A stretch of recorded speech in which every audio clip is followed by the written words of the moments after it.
that? Did you like that? It sounded pretty good. Oh, your image quality got way better like that. Oh, it's recording now? Yeah, now it's going. Okay. Some good B-roll. Yeah. All right, well, welcome everybody. This is the inaugural podcast of we don't have a name yet, and actually that was I thought could be a first good thing to talk about what we're going to name this podcast. And I don't know if you came up with anything, but I googled film puns, and I got some like pretty bad ones that are really funny. I think that I kind of want to share. So here's some stuff that I found. One was so instead of go out with on a limb, it's go out on a film. That's the level. These are on the internet. One I kind of liked. This was a little bit better. Film class heroes instead of gym class heroes. Okay, well that at least rhymes. Film is film. Like I think that's how they're pronouncing it with all of these puns. Instead of him and her, it's film and her. Oh, this one's not so bad. Instead of Adult Swim, it's Adult Film. I don't know if we should. I don't know if that's a good one. Adult Film. Like, that's not even a pun. That's just a real thing. Yeah, I know. This is, instead of the Slim Shady LP, the Film Shady LP. Right. And then one that I came up with my own, which isn't very punny, but was just an idea I had. Instead of auteur theory, we can have amateur theory, because we're kind of amateurs with this. This is our first forego into this kind of thing, so maybe it fits. Do you have any thoughts? The amateur theory one's the best one I've heard so far. You don't like film class heroes? Or just adult films? Adult films, the podcast. We're talking about like some 1980s, whatever. Like, what is this? Yeah, just talk about like those old like Cinemax sex films.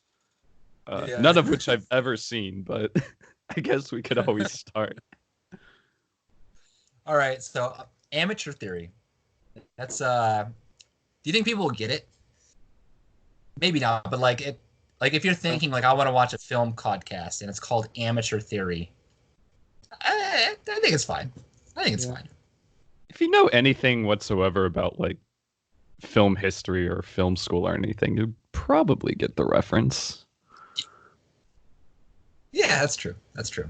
Yeah. Okay.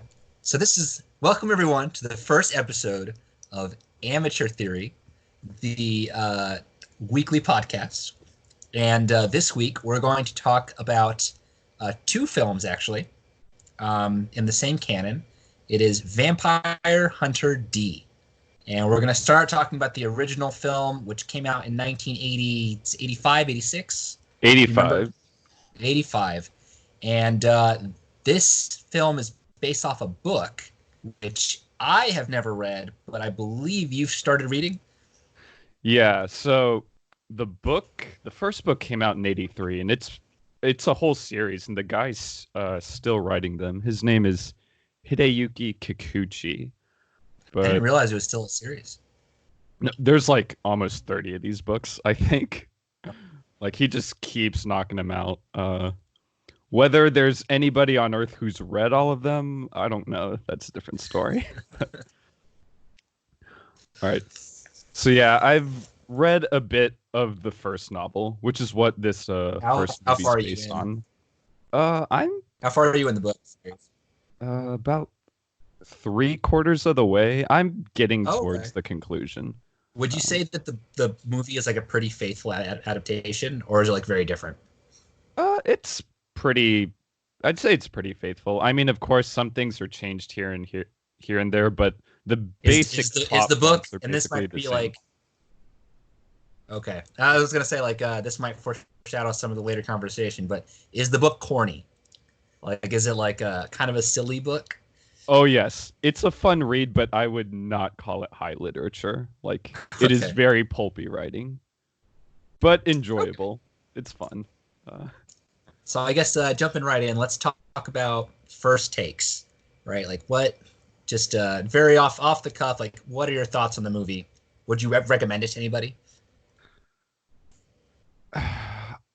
It, maybe, but it comes with like some caveats, like because it's very much a product of its time. It seems like this movie came out the mid '80s. I don't think it had a high budget. Online, I keep So looking I and did it it. keeps saying the movie's an OVA, which means it was released straight to video. You know, uh, so if you watch it, you kind of have to transport yourself into the world of the mid 80s and the state of what anime was back then, I think. Because watching it now, like it does not hold up. Like this is going back and playing like a PS1 game. But like some things do hold up. Like if you watch like an old Ghibli movie from the 80s, it's good. Like it's a good movie, but this is not that. This is No. not that. This is like very if you haven't seen this before, just to give you an idea of what kind of movie this is, in like the first 2 minutes in, like it's upskirt shot. Like that's how it starts. Like that's Oh, literally the beginning of the movie, isn't it? yeah, no, the cuz okay, so we have our main female lead Doris who Mm. the movie starts out with her like it's nighttime. She's like in the woods hunting like some dinosaur monster thing. I don't know exactly what it is. It's actually a pretty cool creature, but she's sneaking through Was the that woods. not in the book? Do they not? They don't explain it. No, the book actually starts out with her when she meets Dee on the road. Okay. Yeah. I mean she explains her backstory, but technically it's not where the book starts. But yeah, the dress Doris wears throughout the whole film has a It's skirt that I don't could you even classify it as a skirt fully? Like no, it it's a belt. Like it's a it's it a really doesn't belt. cover that much. No, it's I mean it's like just ridiculously fan servicey. Like if you're into that kind of thing, then which I honestly am not. That's not something that I really like. I'm okay with like certain sexual situations in a movie if it's like, but then that kind of like blatant. It doesn't add anything to the plot. It's never addressed the fact that she's like not wearing anything. It's just like I don't know. It's just weird to me. It brings out some of the realism, which is not, I guess, the point of that kind of stuff. So I Yeah. don't know. Like maybe No, it's just but not for me. I know exactly what you mean. It can take you out of the film just because like you see it and you're like, "Oh, fan service." And now like I'm not thinking about what's going on in the movie. I'm just thinking about panties. So, Yeah, like I don't know. But it's a lot of that, and then a lot of like campy horror action. Like if I was going to compare this to like a Western film, I think like Evil Dead is too good of a movie to make, but like that kind of campy. uh maybe the first Evil Dead because the first Evil Dead is a movie that I like and a lot of people like. I don't know if I could like And people call it like this. Like this is a good not some movie. like Oh yeah, movie. people It's really got do like like it's this got movie. its fans. I don't think either of us are like the biggest fans of this movie. Like when we Well, watched it, like it's entertaining enough, right? Especially as like a product of its time. Like for me, the interesting part about this movie was like this is interesting from the fact that it's an old 80s movie and like I get to see what it's like to see an old movie, not so much to like, oh, like the plot is really interesting and I'm really into these characters. Like it was not that. Like it just wasn't. no. And we didn't grow up with this movie either. Like when I see like fan comments, they're always talking about like, "Oh, I had this on VHS as a kid." And If I had seen this movie when I was like 12 years old, I might have thought it was really cool. Like honestly, like same. yeah, this actually, I guess might have been something I really, really enjoyed. Um, I guess let's talk about some of the things we like and don't like about it, right? So one thing that I think we both kind of noticed was that the character writing is very one-dimensional. The Yeah. D, like the main character, I guess. I don't know if it's her or him or the girl, but he has no personality. Like he might as well not be. He's something.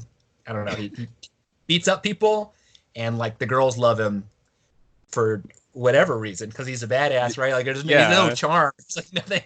There's no chemistry with anybody because he doesn't like really talk too much or do anything yeah. except for fight, I guess. He is very generic, just like expressionless, stoic badass. But like that's as far as they got into the character writing. Like they just wrote like the words like quiet and cool, and that was it. And then any of the other characters are also like they're a little bit more interesting than him, but like the girl is very just damsel in distress. Like they give her some Yeah. fighting moves, but it Like doesn't at the really. very beginning, she like throws a whip, I think, around like D to like test his skill or some shit. Like you can just ask. Just so weird. Yeah. And then she spends the rest of the movie like just basically getting kidnapped. I think. Yeah, yeah, I think that's kind of what she does. And then there's like the jerk guy, Oh right? yeah, and he's Who just a likes the girl, but sleazebag. he's just a jerk. He's just, and again, he has no personality except for that he's like, He's a sleazebag. yeah, Period. that's his Character. thing. He's that guy. And then there's the main villain, who is his whole thing is that like he's bored, so he does villainous things because he's bored. I think that was like his whole That motivation. he For like literally says that that was in the it. movie. Count Yeah. Lee. He's like, I'm super old, and the only thing I like doing nowadays is like creeping on young human girls. Everything. Basically, in so many words, that's the whole thing. And then there's his daughter.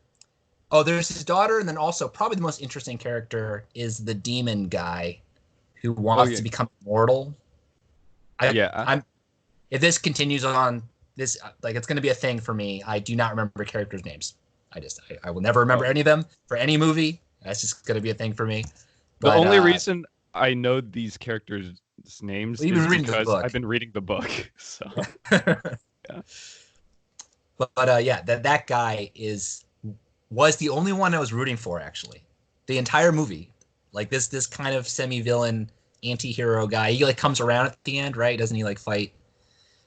Or he Sort of. tries to, because he's pissed that Count Lee Yeah. isn't going to make him a vampire, so he tries to fight him, and it really doesn't go well. It's kind of No, over it just like that. But he was the only one that like I thought had some kind of like there was like a clear motivation and like kind of a character. When then the character arc ended pretty much like it didn't pay off, but there was at least the beginnings of a character arc. Unless I mean, Yeah. at least kind of dying as a character as like a payoff. I guess it kind of is in a sense. I mean, don't know. it's a resolution. Like, can't really Yeah. can't really do much after the Yeah. person's dead. Um, So I mean, just talking about the characters. So there was the daughter of the main villain, and her whole thing is like she's very about she's noble, and Yeah. everyone else is beneath her. she wants to that's- keep the bloodline pure. She doesn't want her daughter to, or Yeah. her father to, make Doris. I think that's the character's name. Doesn't want him to turn Doris into a vampire because she's human, and that'll pollute the bloodline. And I think we've already like kind of been doing this throughout. But if you're in case you were wondering, like this is probably going to be a spoilers podcast. Like we're probably just going to talk about the entire movie, right? Like right for like in the future, I think we're just not going to worry about it. Maybe do we think you need to like say spoilers every time, or like warn people, especially if we're an 1980s movie, you have 30 years to see it. If the movie's ever like good enough, or like, if it depends on the Maybe- quality, I guess. Well, You're not. Yeah. this is Vampire Hunter D came out in the mid 80s. It's kind of like standard, action anime, I guess. I'm guessing most people could know an ending like the good guys win. It's if you've ever seen a movie before, you can just guess. But okay, so what I was gonna say is that she has a revelation that she kind of has like her bloodline is not as pure as she thought. Oh yeah, she's Like a- half human too. It turns out, Right, but she doesn't know that at the beginning. That's like a plot Yeah. twist. I think as far as the spoilers go, I can't imagine you're watching a podcast about Vampire Hunter D if you've never watched it. Like I don't know who's doing that. Like if you're interested in this at all, it's probably because you've seen this movie and you're like curious about other people's opinions. I would assume. Maybe in future episodes we'll take spoilers more seriously, but not in this one. We're just gonna talk. If you're the one person out there who's never seen these movies but wanted to watch a podcast to maybe pique their interest, we apologize. Yes, we are sorry. Maybe we'll have like a spoiler warning at the beginning of every episode so that they'll know. Yeah. But so we have we talked about the plot yet? Have we talked about like the overarching plot, what set everything in motion?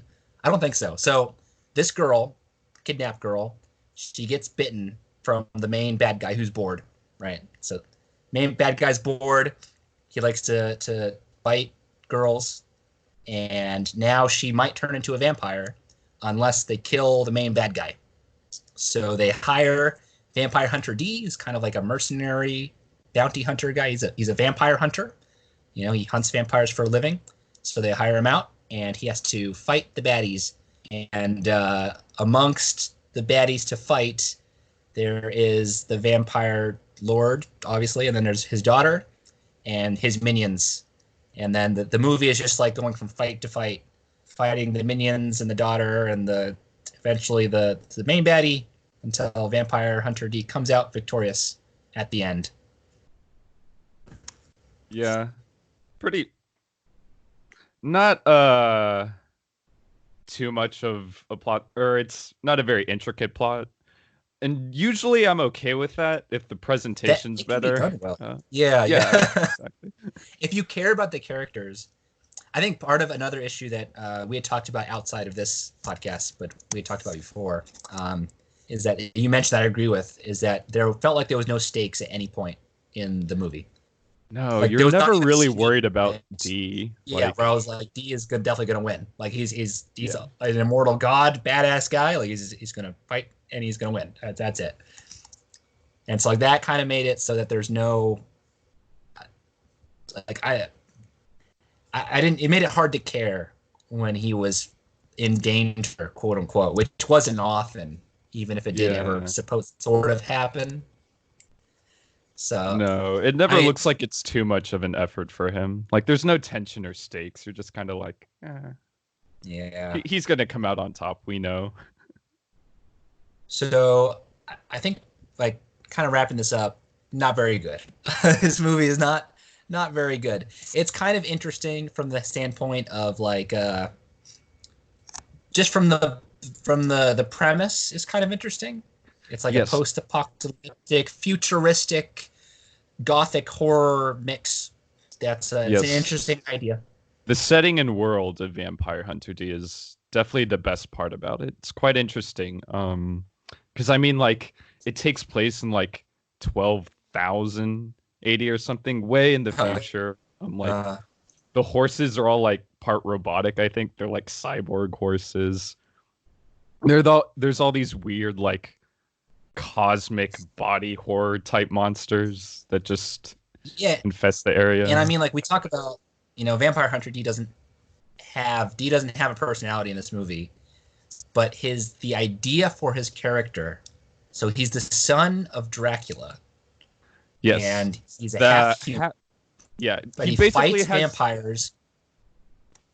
Or he basically has the same origin as Alucard from Castlevania. Dad's Dracula, mom was a human. But didn't this came first, right? If anything, Castlevania would have been based off this. No, yeah, this did come before Castlevania, I think. Because those games didn't come out.